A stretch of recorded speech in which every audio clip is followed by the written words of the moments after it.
Welcome to the Fowl Front Podcast, a part of the Waypoint Outdoor Collective.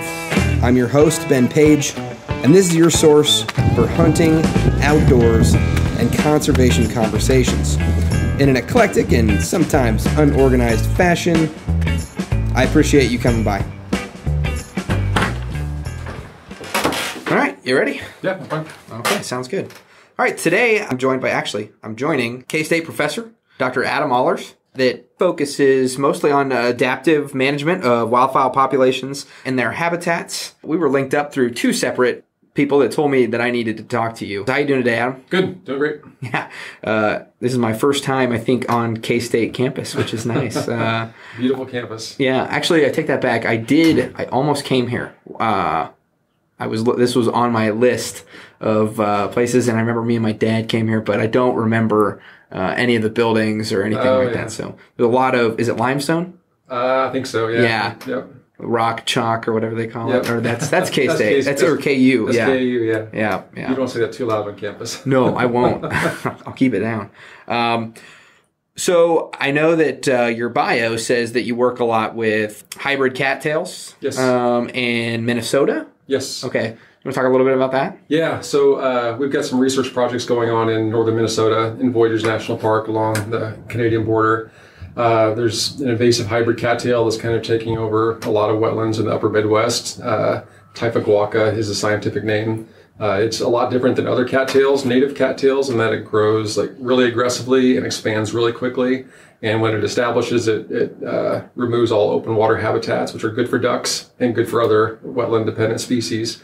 And it just reduces all diversity of native plants. And so we've got projects going on trying to figure out the best ways to manage those cattails and make ssure they don't encroach into other wetlands, and then to find ways to create the best habitat for things like semi-aquatic mammals, for shorebirds, or secretive marsh birds, amphibians, things like that. Well, that sounds kind of scary. Where did that, what'd you call it? Typha guaca? Typha guaca. Where does it come from? So our native cattail, Typha latifolia, is a broadleaf cattail. There was an invasive that came over from Europe, Typha angustifolia, which is a narrowleaf cattail. And by itself, the invasive isn't really that bad. It kind of acts like a broadleaf cattail. But when the two hybridize, the hybrid species is super aggressive and drowns out a lot of the wetlands. And there's millions and millions of dollars being spent right now in the upper Midwest trying to control the expansion of the invasive hybrid cattail. Is there a line that it's made its way south or not? No, it's coming south. It's probably further south than we think it is, because you really can't distinguish what it looks like. You generally need genetics to figure out if it's the aggressive one or if it's the native cattail. It doesn't get much lower, I believe, than central Minnesota right now. But it's probably further than that. We just don't know it yet. Gotcha. And I guess we should back up here. What is your, I talked a little bit about it, but what is your lines of, you're a horticulturist? No, I'm not at all. Or what is it? I'm in a funky department, a really cool department, but it's I'm a wildlife biologist in a horticulture department. Okay. Yeah. And so I focus mostly on how environmental changes impact wildlife populations, mostly their distributions and their population demographics. And I teach classes that focus on wildlife and habitat management within a horticulture department. But most of my research is focused on how can we improve landscapes to have better wildlife populations. Got it. And you're also, in your bio, it says that you work on how carnivores adapt to land use change in the ecoregion of the Flint Hills? Yeah, so we have a couple ongoing projects looking at how urbanization can affect carnivores. So there's a diverse carnivore community in the Great Plains. It includes a lot of things from coyotes to red foxes, gray foxes, swift foxes, badgers, skunks, things like that. And we wanted to see how landscape change, mostly urbanization and agriculture, will affect or will impact if a carnivore decides to be there, or what the carnivore community looks like once the landscape starts getting eaten up by urbanization and agriculture. Now, talking about, the Southern Plains and then the Flint Hills. Yep. So I've been living here in the Flint Hills for, 2 years now. And I've always kind of had this question of, okay, what really defines the Flint Hills? And when I think of the Flint Hills, I think of little micro habitats like just west of town here, the elevation. Oh, yeah. That's what I think of as, the Flint Hills. Yep. But how do you define the Flint Hills? Well, I mean, the Flint Hills is essentially what we call the last remaining contiguous piece of tall grass prairie in North America, one of the biggest ones. Most of the prairie in North America is gone right now, mostly because of agriculture and other things. But we have this big holdout that happens throughout east central Kansas and all the way down to the tip of Oklahoma. And the reason it's like that is because it's so rocky here and people couldn't plow it. And so essentially that left grass. And so that's what our Flint Hills are now. Gotcha. So it's basically unplowable. So I was completely wrong.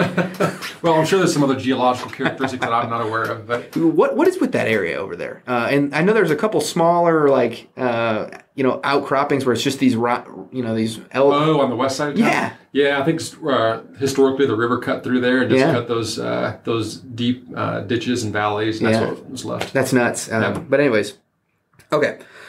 Talking a little bit about your storyline.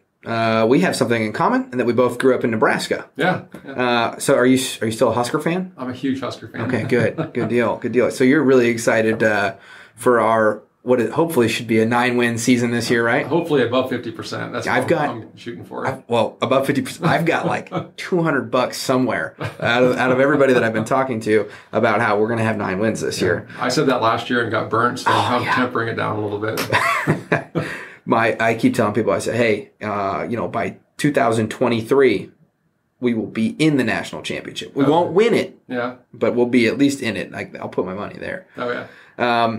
Okay, so you grew up in Nebraska, hunting and fishing, I presume. Yep. So, and then what did you do? How'd you wind up to where you are here today? Oh, it's a winding path. It really isn't. It's not a straight line, to be honest. So I grew up on a farm ranch in northeast Nebraska along the Elkhorn River.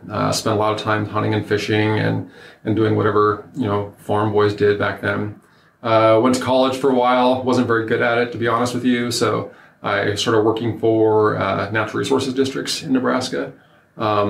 Did that for a while, and I was in a little small town working. There was like maybe 50 people. I was 22, 23 years old, and I thought I needed something a little more exciting. So I joined the Army. And spent a few years there, decided that I wasn't very good at that either. And so I decided to go back to college, and I went back to college and got a bachelor's in biological sciences, then a master's in natural resources, environmental sciences, then a PhD in the same thing, and then a job opened up in Kansas, and that's where I'm at now. Awesome. And so as far as, academia, what's some of the stuff that you've worked on throughout your, how long, I guess, would you consider yourself to have been in academia? Oh, probably like 2007. So I'm, almost pushing 15 years now, which is crazy to say out loud. But mostly it's dealt with how wetland-dependent species like semi-aquatic mammals and now waterfowl are impacted by changes to the landscape. So I lived in Illinois for 10 years while I was going to grad school. My wife was from there. And that's kind of the poster child for what can happen when we don't take care of our wetlands. So Illinois, if you're not familiar with it, used to be covered in wetlands, right? In fact, when the settlers moved through there, they used to call it the dismal swamp, the malaria-infested swamp, because they didn't want anybody to stop there because it was just mosquitoes and wetlands. Now, less than 1% of the landscape is wetlands, is all agriculture, and in Chicago, so urbanization also. Right. And so we've lost a lot of, connectivity for species. We've lost a lot of species in general, and that's just from a couple of different landscape changes, but they've been pretty pervasive and widespread. And so I've spent most of my time trying to figure out, how wildlife respond to those changes, and two, how can we mitigate those changes and make sure that we're not hurting wildlife populations as much as they could be, I guess. That research, what does that manifest into practically? What's the output from that? So it essentially give state managers and federal wildlife managers a way forward. So this is the science behind what we can do to actually improve wildlife populations in these areas, right? And there's no real world where we're ever going to get rid of, cornfields, or we're ever going to slow down the growth of cities. Right. But how do we manage populations knowing that that's going to go forward anyway? What's the best way to do it to get the most bang for your buck and increase population growth of populations? And then you just can you give me any sort of real life tools that you've maybe provided some? I mean, mostly models, essentially. Yeah. So that's one of the bad parts of being an academic is that you create these things, give them to people, and maybe 4 or 5 people might look at it, to be honest with you. Actually, I think more people have read my writings that have been in popular articles and things and actually been my scientific publications. So for instance, you mentioned the Flint Hills Carnivore project. My grad student, Kyle, just finished it up, and the city of Manhattan is using that information to try to create new parks in Manhattan. So someone read it somewhere. Right. They're trying to use it for something. Good. And then, the Minnesota, the cattail stuff, that's directly applicable to management up there. So the people that are managing the cattails, the National Park Service where we're working, is going to take this information to move forward and how they're going to better manage those cattails in the future. Awesome. I don't know. Is bobcats on your list there of predators for? They're carnivores that we work with. Yeah, because I just pulled some of my memory cards from my trail cams out west of town, and there's a family of bobcats out there. Yeah. So pretty. They're all over the place. Yeah, I've never seen them on a game cam before. Oh, really? So I was like, oh, that's interesting. When we were doing the stuff in Manhattan, there was a couple of them hanging out behind the Radinas on Claflin all the time. So nice. They're around when you don't see them. Yeah, what's crazy? So I have one of those conservation easements that's behind my house, where it's there's 50 yards between me and the next house. Yeah. And I pay taxes on it, but you can't put anything or build anything back there, and that, I feel like there's a lot of those inside the city limits of Manhattan. There could be, yeah. And I just wonder, I've always been. Maybe I'll throw a camera back there and see what I see. But well, we were going to Western Kansas the other morning. My wife was in Europe, and so I had my 2 daughters with me, and we got in the car at 5 o'clock in the morning to head to a research project out in Western Kansas, and we're driving out, and then a young coyote went running across the road in front of my house in the middle of Manhattan. So they're here. We just can't see them. Yeah, it's crazy. Okay. How would you define the millennial hunter? Nobody can. That's the problem. So, millennial is a huge span, right? I'm 42 years old. I think the cutoff for millennials is 40 years old, and so Is it really? Yeah. And so that's where the start of the millennial population was, and then it goes all the way down to, I think, 20 years old now or something is the. Sure. And whatever the next generation is after that, I'm not for sure. Yeah, is the kid that just yelled at me for parking in his fraternity, is he a millennial? What's I don't know. Yeah, what's newer than a millennial? There's actually a cutoff. I know that we have faculty in the department here that are millennials. And so it's a huge range of people, right? Me that grew up, with, playing Atari, right? And now there's still millennials that were, playing Xbox or whatever the newfangled thing is that kids play. But anyway, yeah, you can't define it, and so that's the problem people have is they try to get a pinpoint definition of something, and we know that people that what we call millennials anyway occupy this huge gradient of ideas and beliefs and how they interact with wildlife and how they view hunting. So it's a moving target in the sense that you can't just find a single definition and attribute it to a group, but there's hundreds of them. And I guess I'll be a lazy conversationalist here, but could you maybe explain to the listeners why I would ask you that question? Yeah, well, so we've been doing some research trying to figure out what's the best way specifically to bring college students into hunting. And it's not just kind of a silly question like I like hunters and I like hunting, but there's a reason behind it. So the biggest conservation funding mechanism in North America right now is hunters, right? We spend more money through the Pittman-Robertson Act specifically, and the federal duck stamp and things like that. That goes right back into conservation. So if we lose hunters in the future, which is what it looks like it's going to happen, we're going to lose all that money that's being paid in excise taxes on firearms and ammunition and archery equipment and waterfowl stamps and things. And that's just going to die with the hunter if we can't recruit people to the population. I think, and I've looked at some of the source data on, permits and hunting licenses sold.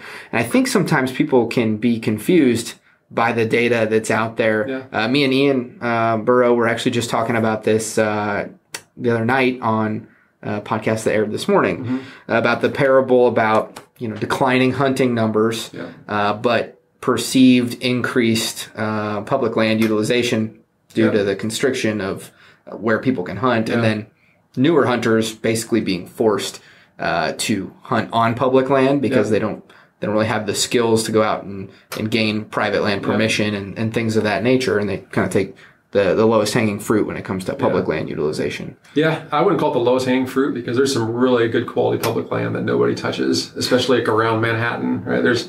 I've been in areas like 2 years ago. I remember the last day of duck season, I brought my wife out and to huge marshes north of town, and there was, tens of thousands of ducks on them, and we were the only people out there on 160 acres of marsh, and so all public ground. It's just that people either perceive that it's low-hanging fruit, or they're just too lazy to go out. It could be a lot of things, but there is a lot of good quality public ground around that people just don't take advantage of. Right.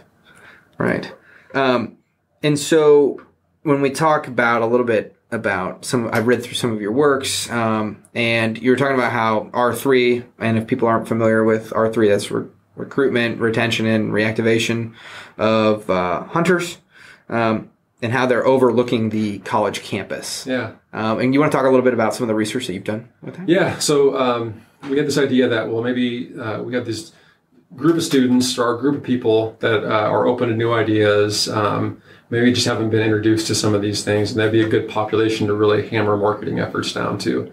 And Lincoln Larson, a guy from North Carolina State University, kind of conceived this idea, got a bunch of universities on board, one of them being K-State, and that we would, survey students and figure out what their ideas were about hunting or what their attitudes were about hunting and what stopped them from hunting specifically, why they weren't doing it.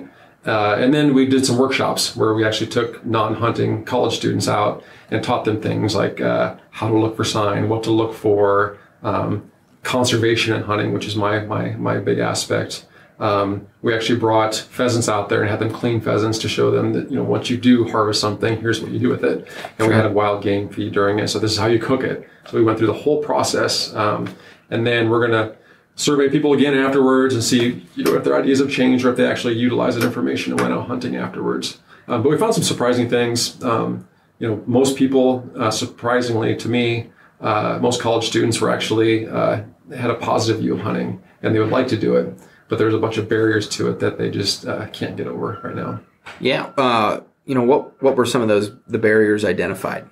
Well, one of them was, what do we do with something now we've shot it, right? So let's say my first hunt was a whitetail deer. You go through this whole hunt and you harvest a whitetail deer, then you walk up to it and you're like, now what do I do, right? If no one's there to actually mentor you through the process, it's a daunting process. Even a squirrel or a rabbit is daunting if you don't know what to do with it. Yeah. And then once you do butcher it, what do you do with it afterwards, right? So how do you cook something that's not a cheeseburger? And so those are simple, what you'd think,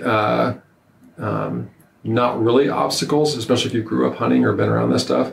But for people that have never done it before, it creates a huge obstacle. Yeah. One, you kind of sparked a conversation that my wife, she grew up a city girl. Yep. Never been hunting and whatnot. And I took her out hunting, and when we went, to clean it, she was not that.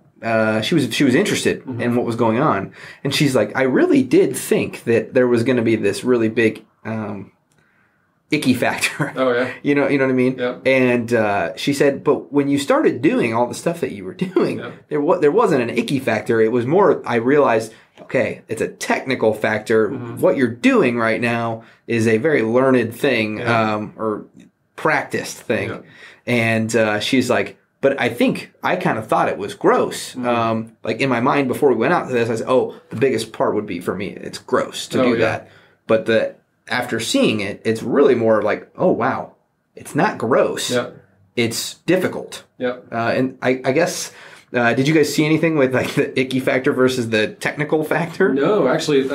So when we were doing on our workshop, we were walking students through cleaning pheasants. And I thought the same thing, that they would just, go, this is going to be disgusting. But, I demonstrated it, walked through it, and then everybody realized that, once the feathers are off, it looks like a chicken, right? And so cutting through it was not that big a deal. Maybe a deer would be something else. There's always this weird effect where mammals elicit a different response than birds do, right? But Yeah, for sure. I'm guessing that's probably one of the things. People think butchering a deer is like the end of the movie Fargo, like dumping someone in a wood chipper, right? He's going everywhere. And it's not that messy. Right, yeah. She said that she was very surprised by the amount of, blood that was not there. Oh, yeah. So, okay. Another thing I think that you kind of hinted at earlier, perceptions of hunting. What did you guys start off with? Was there anything interesting about the perception of hunting? I know you said that you were surprised to see that actually people were kind of open to it. Yeah. Well, I would have expected that college students that had never been hunting before would have had a bad perception of hunting. I mean, when you see hunting mentioned in the media anywhere nowadays, it's not painted in a very good light most of the time. And maybe I'm just because I can pick that stuff out pretty easily. But, and so I was expecting a lot of that to kind of fall down on students also, especially people that were just coming up into college. But it wasn't that way, right? The majority of students actually thought that, hunting was a viable activity and that they would like to do it, but there's just no way, no one showed them how. Were there any perceptions of hunters or just because No, not really. Yeah. But there are everywhere, right? Yeah. I mean, everybody has this idea that hunters, not everybody, but the negative connotations are we're driving around in jacked up 83 Chevys, right? Blasting free bird and killing everything. That's bias, right? And I'm sure maybe that happens with some people, but that's not the hunting population overall. Right. Yeah, I was in college. I remember that there'd be times where I was like, oh, I should wear my I'm going to this class. Yeah. I'm not going to wear my duck hunting coat or my deer hunting coat because I don't know what the. It's different too. So Kansas State is a lot different. So I mentioned I came from Illinois. I was there for the last 10 years, and nobody, I was there for 10 years. I met only a handful of hunters, right? And nobody ever looked like they were, what you would think a Kansas State student looked like. You see more camel walking across campus than you do other things. Yeah. So it depends on the region too, where you're from.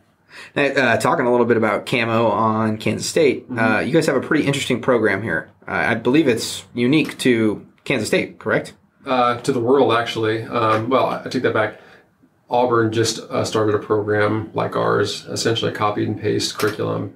So it's unique in the fact that it's not a normal wildlife biology program, and it's not a normal business program. It's a mix of the two. So it's a wildlife outdoor enterprise management. And the students coming through here, it's a selective admissions process, and students are interested in how they can actually make money in a business sense when they leave Kansas State University around the hunting, fishing industry, outdoor sports industry, the shooting sports industry, the whole gamut of just outdoor sports and how they can make money. Now, when I hear that, just first off, and just to be completely honest, it sounds like, guide school 101. Yeah, and that, you know I get people out of that right away. So whenever students come to my desk, and it's a selective admissions process, they have to talk to us. And the first thing I say is that this is not a hunting degree, right? This is not, if you want to be an elk guide, don't come to college, right? There's no reason to spend, just go to Colorado. Go out west.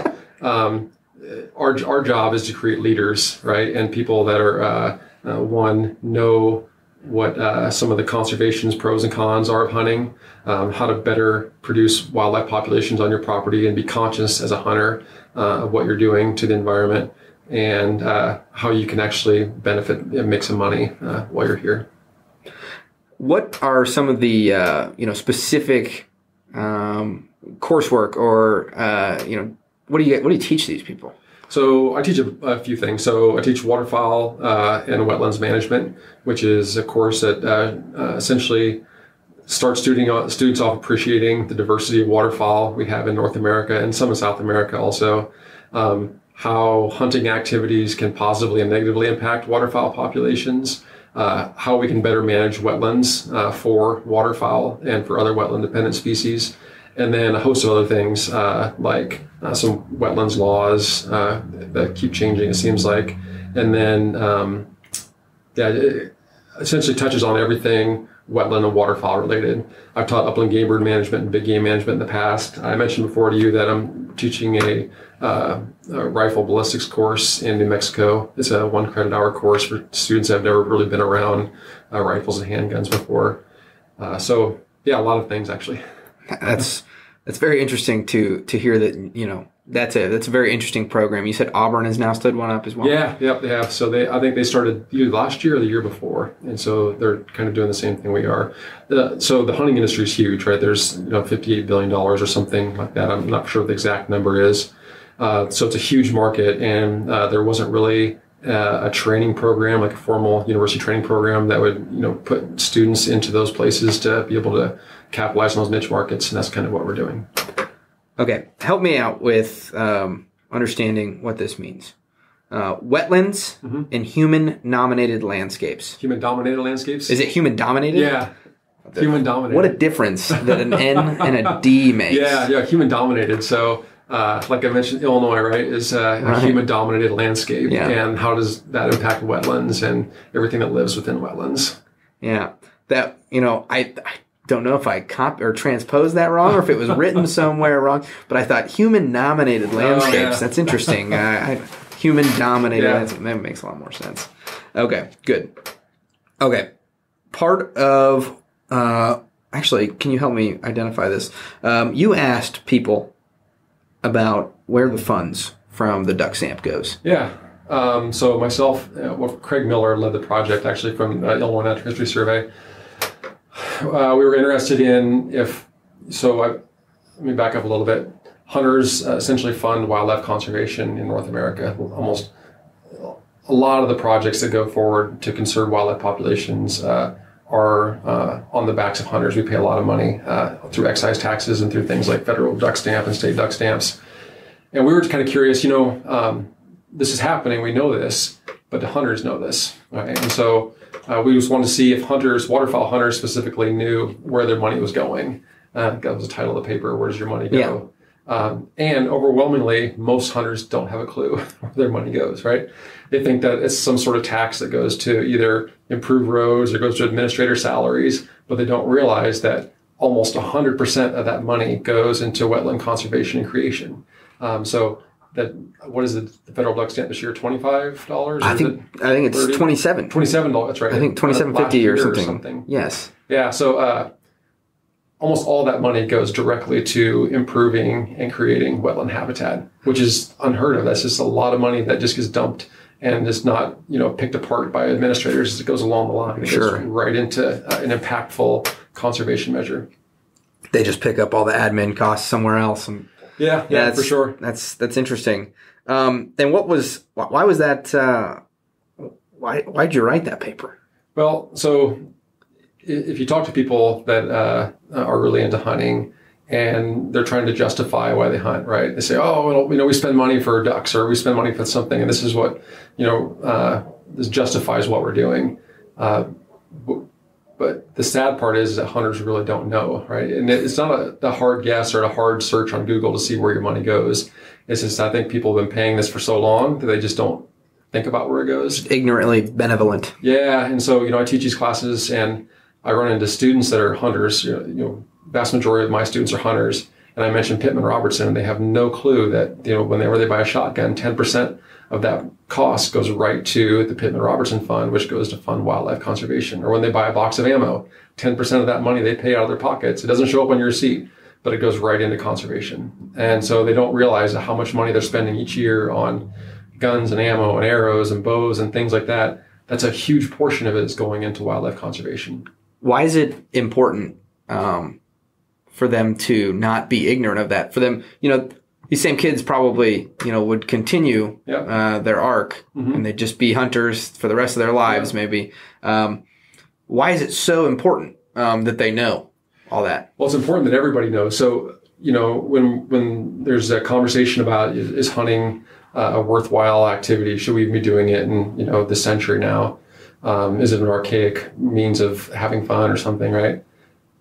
If people knew how much money is actually being spent and going towards conservation, they would think differently. If we actually lost, more hunters, if we continue an exponential decline of hunters, right, that conservation money goes with it, right? And so if hunters don't know they spend money and where it goes, there's no way the general public has a clue where it goes. Yeah. So we're starting with the people that actually spend it. Yeah. What, you just get close to the decade here. Yeah. On current trends. Yeah. Which decade are you scared of for hunting? I don't know. It's hard to say. If you look at the trend, it's pretty striking. But I mean, right now it gets scary for me. And the fact that people just don't seem as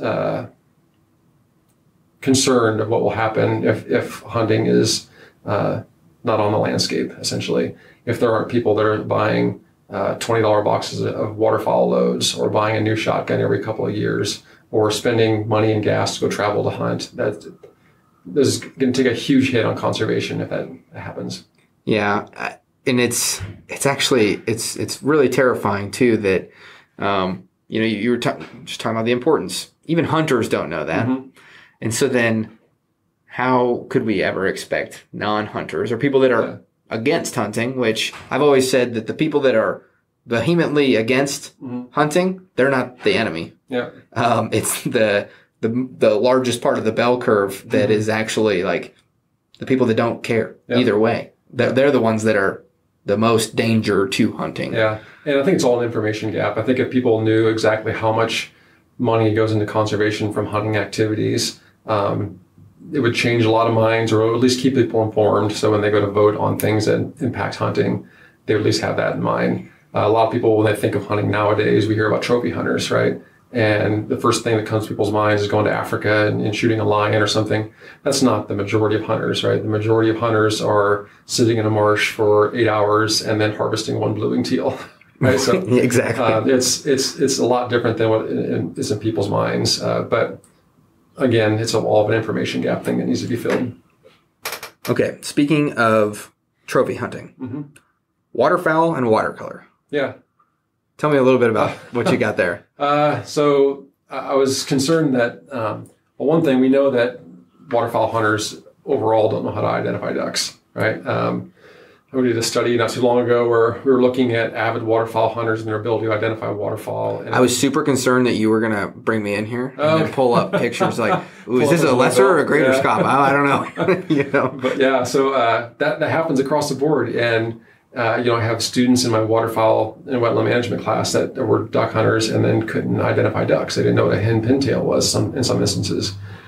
So, and as an instructor, you teach them and teach people, and you show them pictures and you show them stuffed specimens, and you go to the field and show them, and it still doesn't ring true, right? They can't, pick out what it is. And my idea was, with this waterfowl watercolor assignment, was to just make students concentrate on a phenotypic trait of a species, like the green speculum on a pintail, right? If they can concentrate on something like that and repetitively paint it with a waterfowl color or with a watercolor, that might actually increase their learning. And it did. And so we did this with a bunch of different species, and we found that students that actually did this watercolor assignment and focused on those traits, they were better able to remember those later and then be able to identify what ducks were what. What's the most misidentified duck? Lesser scaup. Lesser scaup. Why? I don't know.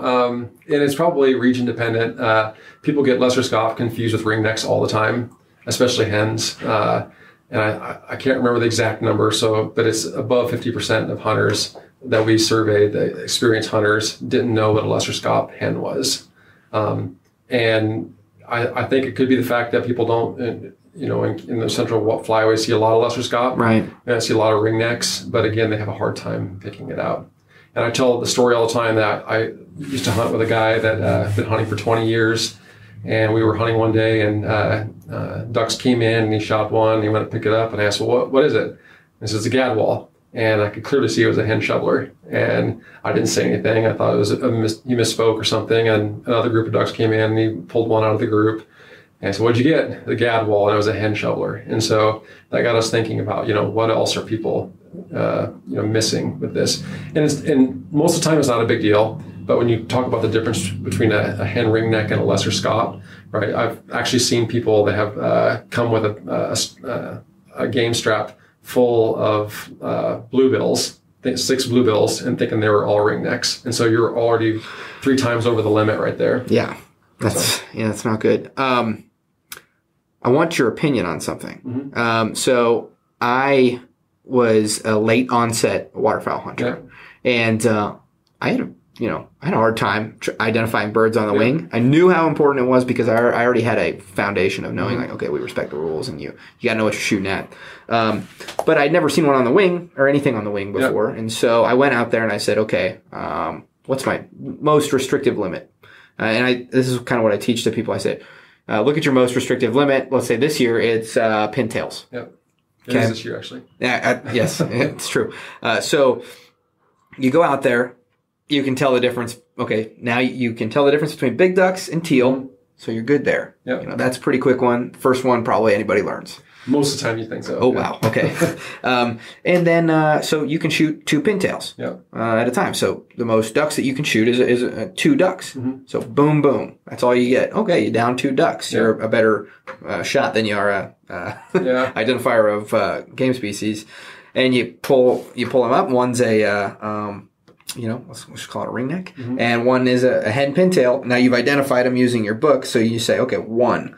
Now, my most restrictive thing is I can only shoot 1 more pintail, so I can't shoot it anymore. And that gives people like reps on seeing, still being able to participate in the hunt and still trying to get practice on identifying things in the wing. What's your opinion of that? It's a good opinion. This year, pintails won. So is it pintails won now this year? Yeah, so it's going to be harder this time. If you're unsure, just don't shoot. That's my take on it all. If you're going out with a bunch of people that don't know how to ID ducks, just be very careful and don't shoot until feet are down, right? Right. Or let them land in the decoys and then scare them out and then shoot them once you've figured out what they were. Don't go shooting 6 pintail hens and thinking they're gadwalls. That's the worst thing you can do. Right. My sense is if you don't really have a good idea of what waterfowl species are, go with somebody that does, right? And then ask them, right? Don't be too cocky to ask someone and let them know that, hey, I don't know what those are, right? Right. Figure out what it is. Because, the sooner you start learning, right, you'll start enjoying it more. I get more of a kick out of getting a limit of ducks, and every single one is a different species, right? Right. I love that. I would take a 6 duck limit of, a widgeon, a pintail, a canvasback, a redhead, and everything else over a full limit of mallards any day. And so I get a kick out of it because I probably appreciate, waterfowl diversity a little more. What was your last misidentified duck? Do you remember it? Let's see. Oh my gosh. I don't. Let me think. No, I don't. You know what? No, I do, actually. I think it was probably, I was hunting in Emaquan in Illinois. This is back, a long time ago. And I shot a hen pintail, and I didn't know what it was at the time. And that's what it was, a hen pintail. And I asked somebody about it, and they ribbed me about it.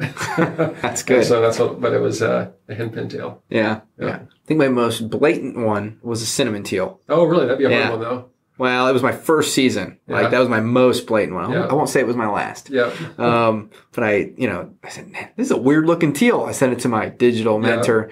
And he knew that I really I'd go home and I'd pick the birds out real quick. He called me. I had like 3 missed phone calls from him. He's like, do not breast that bird. I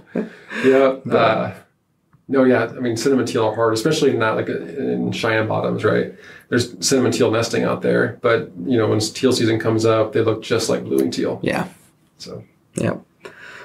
Okay, so talking a little bit about some of your extracurricular mentorship that you've done. I know that you've been a little bit involved with BHA here on campus. Is that correct? Just a little bit. Yeah, just a little bit. I helped Ian out with some things, and actually.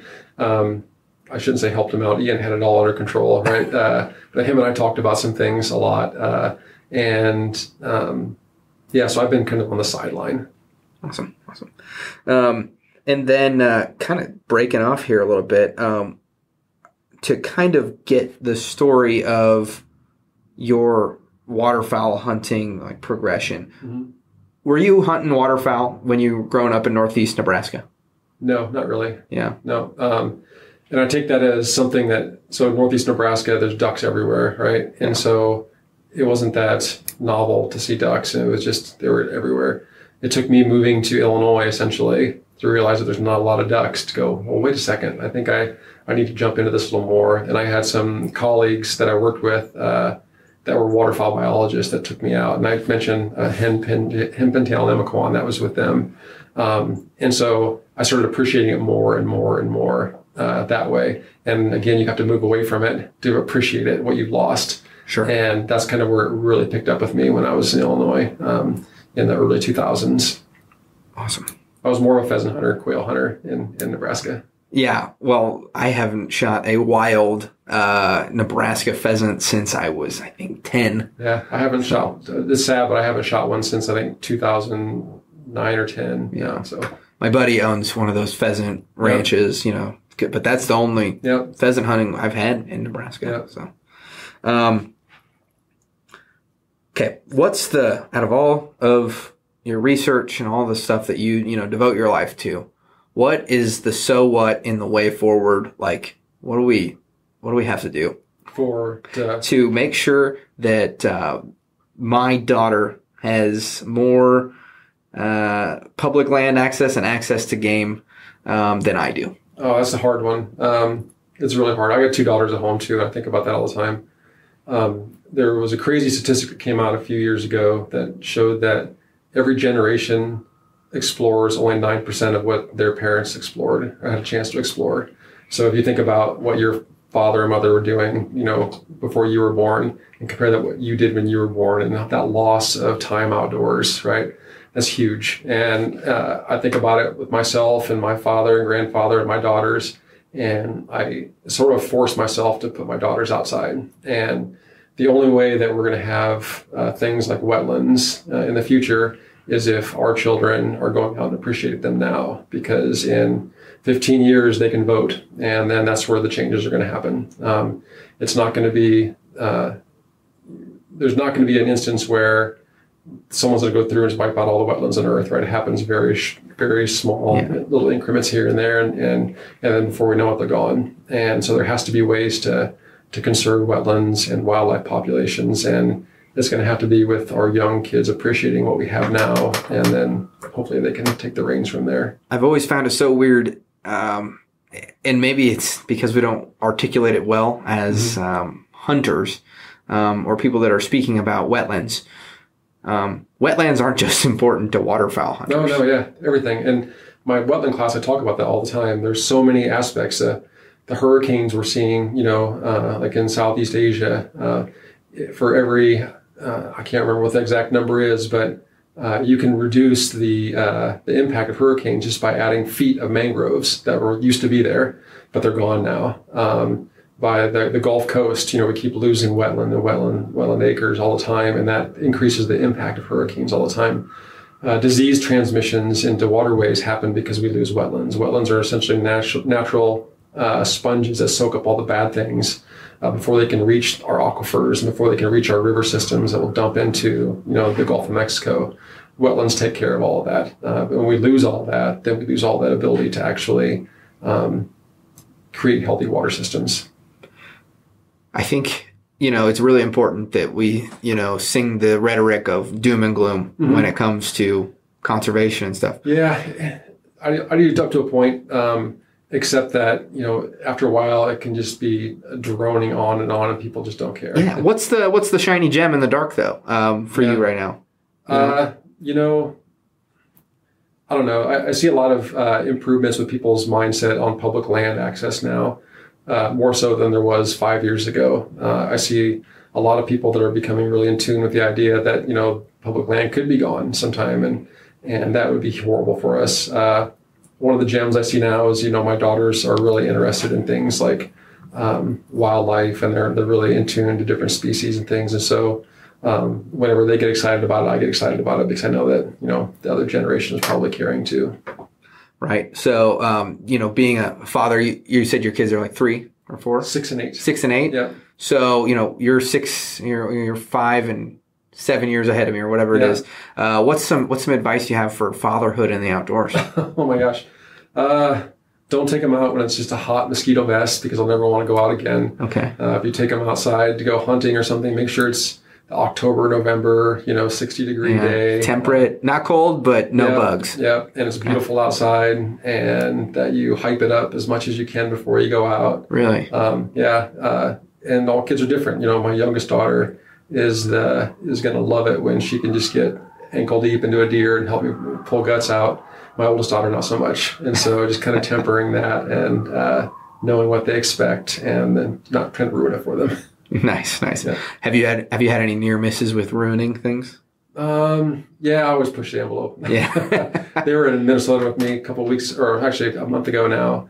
And I got introduced to leeches for the first time just by picking them off their body. So no precursor onto what a leech was. Maybe. Yeah, they had no clue until they were picking these things that were stuck on their legs. Mom was thrilled, I'm sure. Mom was thrilled, yeah. Okay. You only get to have one more hunt in your life. Describe it. You get to choose how it is, weather, what you're hunting, who you're with, where you're at. One more hunt in my life would be a late season open ice Elkhorn River hunt in Nebraska when the not the big mallard push is happening, but we're seeing pintails and widgeon and gadwall and teal and some early divers. That would be my last hunt. Who's with you? My dad. Yeah. Yeah. Good. Well, Adam, I appreciate it a lot. Yeah. Is there anything you'd like to leave the listeners of the Fowl Front with as far as, hey, you should go look into this kind of thing, or you should go, if you want to know more about some of the work that you're doing, what would you like to leave them with? That, it's better to, if you have questions about something, just Google it instead of propagating some sort of rumor, what's going on. There's a lot of new technologies coming out that will actually help conserve wetlands and waterfowl hunters. There's a lot of, I haven't tried them out, so I can't, push on it, but there's biodegradable wads and steel shot now that look be pretty promising. And I mentioned it before, there's tons of public ground available to everybody. You might as well use it, and it's not all bad. And if you don't know where it's at, get the Powder Hook app, and then Powder Hook will show you exactly where to go find your next ducks. That's exactly right. That's like the third Powder Hook plug I've had. Oh, really? Yeah. And people are going to say, I wonder if Ben's affiliated. Yeah. So good, man. It's good.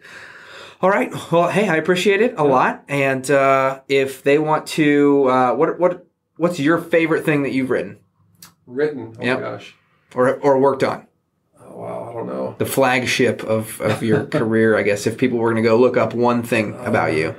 I don't know. I don't have a flagship in my career. I know my Minnesota work, I guess, would be pretty cool. Any of your Minnesota work, yeah. I am, I don't know how I missed it, but I am going to go back and find something about this, the cattails. Yeah. I'm going to go read into that. That seems a little scary. Yeah. So. Cool. But, all right. Well, hey, thanks a lot. Yep, you bet.